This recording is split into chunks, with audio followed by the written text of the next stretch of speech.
De acordo com o Banco Mundial, mesmo depois do impacto da pandemia, é esperado que entre 2024 e 2028 a Malásia se torne um país desenvolvido, sendo um reflexo da trajetória econômica extraordinária que o país passou nas últimas décadas, com um dos maiores crescimentos econômicos de toda a Ásia, tendo hoje um PIB per capita de $11.200, somente $1.300 abaixo da classificação definida pelo Banco Mundial para países desenvolvidos. Sua economia passou por uma notável transformação, passando de uma ex-colônia e um local muito pobre, dependente de recursos naturais, para uma das melhores performances econômicas do mundo.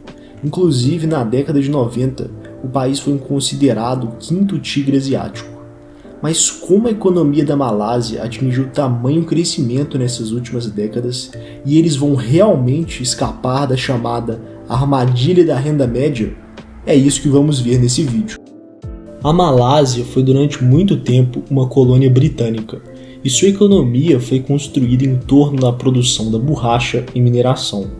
93% do capital inglês investido na colônia tinha o intuito de desenvolver uma infraestrutura voltada para as plantações de borracha e extração das minas, com o intuito de trazer grandes retornos aos investidores britânicos. Essa política tornou a Malásia um grande produtor desses recursos naturais, mas um grande importador de produtos industrializados. E além disso, durante esse período, os imigrantes chineses e indianos foram direcionados e incentivados a trabalhar nas áreas de mineração e comércio, enquanto a população malaia foi destinada ao setor agrícola, o que acabou gerando uma enorme desigualdade entre esses grupos sociais. E por isso, até 1960, o índice de pobreza entre os malaios era o triplo quando comparado à população chinesa e indiana no país. Dessa forma, uma das primeiras medidas implementadas pelo seu governo após sua independência, em 1957, foi a New Economic Policy, NEP, que pretendia reduzir essa desigualdade e a dependência com nações estrangeiras, que controlavam seu setor privado. E com isso, educação gratuita e treinamento profissional foi concedido à população. E as empresas eram obrigadas a ter pelo menos 25% de sua mão de obra e 30% de seu controle acionário pertencentes a cidadãos malaios.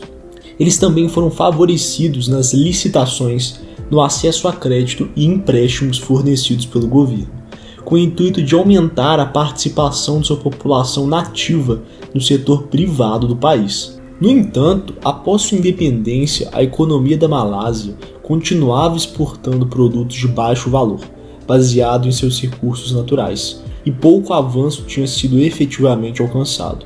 E por isso, o governo da Malásia decidiu mudar de estratégia e focar no desenvolvimento do setor industrial do país, muito inspirado no desenvolvimento do Japão, que estava tendo grande sucesso. Com esse objetivo, a Malásia aprovou o Ato do Incentivo ao Investimento, e entre 1970 e 1987, gradualmente reduziu os impostos para a compra de tecnologia e matéria-prima estrangeira para suas indústrias. Com isso, suas empresas conseguiram comprar os insumos, produzir dentro da Malásia e exportar. O país também investiu na infraestrutura e adotou um sistema de zonas de livre comércio em 1971, para incentivar empresas estrangeiras a produzirem dentro do país, se aproveitando de sua mão de obra barata. E vale ressaltar que o governo incentivou as empresas do país a estabelecerem joint ventures, uniões de capital, com companhias europeias e japonesas, porque essa é uma das principais formas de acessar tecnologias de outros países e trazer o know-how deles para dentro da nação. Além disso, a Malásia iniciou uma nova política para criar um conjunto de indústrias pesadas estatais, conhecida como Heavy Industries Corporation of Malaysia, HINCOM, em setores como siderúrgico, petroquímico e construção, com o intuito de fortalecer as bases do seu setor industrial, e por isso foram formados conglomerados que ajudaram a impulsionar sua industrialização e crescimento econômico. Durante esse período, a economia da Malásia cresceu cerca de 8% ao ano, principalmente impulsionada pelo investimento estrangeiro, que representava cerca de 60% de todo o investimento do país. Os malaios se tornaram o segundo maior receptor de capital estrangeiro da Ásia, somente atrás da Singapura, contribuindo muito com seu crescimento. E no que tange a política RICOM da Malásia, essa foi muito importante para sua industrialização, com muitos casos bem-sucedidos, como a marca de carros nacional Proton, que atingiu grande sucesso regional na Ásia, e a empresa de petróleo Petronas. Mas existiram muitas empresas que se tornaram ineficientes e davam prejuízos ao governo. E esse fator, somado a uma queda drástica do preço das commodities no mercado internacional, que ainda tinham grande relevância na sua economia, contribuíram com um grande desequilíbrio nas contas públicas, entre 1981 e 1986, onde o governo começou a ter déficits fiscais muito grandes, que é quando o governo gasta mais que arrecada. A dívida pública em proporção com o PIB mais que dobrou nesse período e foi seguida de uma recessão em 1986. E para resolver a crise, o governo adotou uma política de corte de gastos, privatizou algumas das companhias que davam prejuízos e o governo artificialmente desvalorizou sua moeda, o ringgit, com o intuito de tornar seus produtos mais competitivos no mercado internacional e aumentar as exportações. Dessa forma, gradualmente, impulsionada pela instalação de muitas empresas asiáticas na Malásia, que estavam saindo do Japão devido ao encarecimento da mão de obra japonesa, e uma valorização da moeda nipônica, o ien, o país começa a se recuperar rapidamente e vive uma segunda fase de grande crescimento, de cerca de 9% ao ano. Nessa época, sua economia era comparada à dos tigres asiáticos, que incluía Hong Kong e Singapura. Além disso, no início da década de 90, o primeiro-ministro da Malásia anunciou o plano Visão 2020, que pretendia tornar o país desenvolvido até o ano de 2020, com planos de aumentar o gasto público com a infraestrutura para sustentar um crescimento estável e, ao mesmo tempo, desregular o setor financeiro e, por meio de incentivos fiscais, atrair investidores como parte do objetivo de promover Kuala Lumpur, sua capital, como um novo centro financeiro asiático. E esses fatores, somados ao entusiasmo global em torno de sua economia e um setor financeiro frágil, contribuíram para a formação de uma grande bolha econômica.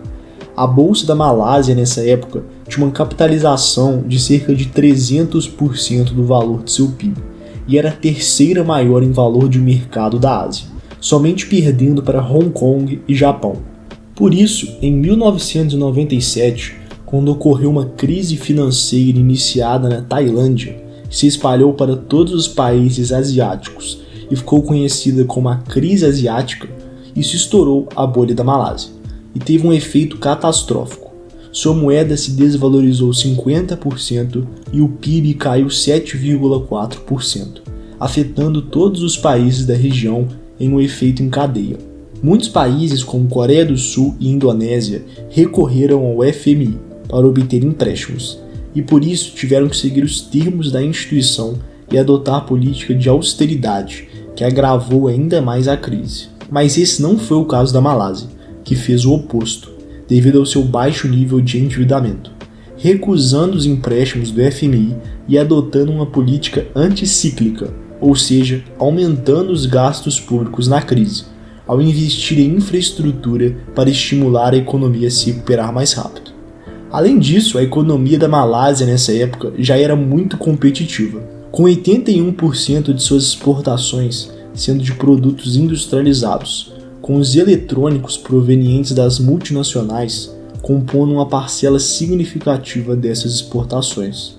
Por isso, esses fatores impulsionaram uma rápida recuperação de sua economia, que teve um crescimento de 6% já em 1999, em uma retomada muito mais rápida que os outros países da região. No entanto, depois dessa rápida recuperação, a Malásia ficou presa na chamada armadilha da renda média. Esse é um termo usado para descrever o que acontece com países pobres que viveram um longo período de crescimento, saindo da pobreza e atingindo um nível de renda considerado como médio. No entanto, depois desse crescimento, falharam em manter um desenvolvimento econômico rápido o suficiente para se tornarem países desenvolvidos, e ficaram estagnados em um nível de renda média sem conseguir escapar dela. Nos últimos 40 anos, somente 9 países de 167 conseguiram escapar dessa armadilha, sendo considerados milagres econômicos por causa disso. E o principal fator que levou essas nações a escaparem dessa situação é a produtividade. Por exemplo, a Coreia do Sul e Taiwan cresceram inicialmente impulsionadas por sua mão de obra barata, mas à medida que o país se desenvolvia e os salários da população começavam a aumentar, reduzindo sua principal vantagem, esses países aumentaram a produtividade dos trabalhadores para compensar o aumento do salário, por meio de um avanço em sua tecnologia e inovação, que são aspectos centrais para conseguir isso. No caso da Coreia do Sul, temos o exemplo da Samsung e Hyundai, companhias altamente tecnológicas e sofisticadas, e em Taiwan, a TSMC, com seus semicondutores. Durante os crescimentos da Coreia do Sul e Taiwan, a produtividade aumentou em média 1,8% ao ano, enquanto na Malásia foi de 0,8%. E isso fez o país ficar preso na armadilha da renda média, onde sua mão de obra não era mais tão barata e o país não aumentou a produtividade o suficiente para compensar. E um fato que atrasou a Malásia foi o baixo investimento do governo em pesquisa e desenvolvimento, que ficou abaixo de 1% do valor de seu PIB, enquanto na Coreia do Sul e Taiwan era muito maior, resultando em um número de patentes criadas 50 vezes menor que esses países, e por consequência menos tecnologias e produtividade, ficando, portanto, presa nessa armadilha da renda média na última década, mesmo com um ritmo de crescimento de cerca de 5% ao ano. No entanto, nos últimos anos, a Malásia veio conseguindo escapar dessa armadilha, puxada por diversos projetos que seu governo fez, como o 11º e 12º Plano da Malásia, com grande foco na promoção da inovação e tecnologia para as pequenas e médias empresas do país, investimentos na infraestrutura e maior gasto com pesquisa e desenvolvimento. Dessa forma, a Malásia vem conseguindo crescer de forma sustentável e superar o problema da produtividade gradativamente. Por isso, é estimado pelo Banco Mundial que o país consiga sair da armadilha da renda média nos próximos anos e se junte ao grupo de países desenvolvidos, com um futuro muito promissor pela frente, e sendo notável sua transformação econômica ao longo dos anos. Se você gostou do vídeo, deixe um gostei aí embaixo, se inscreva, compartilhe e o Instagram do canal está na descrição. Muito obrigado por ter assistido o vídeo até aqui e até a próxima.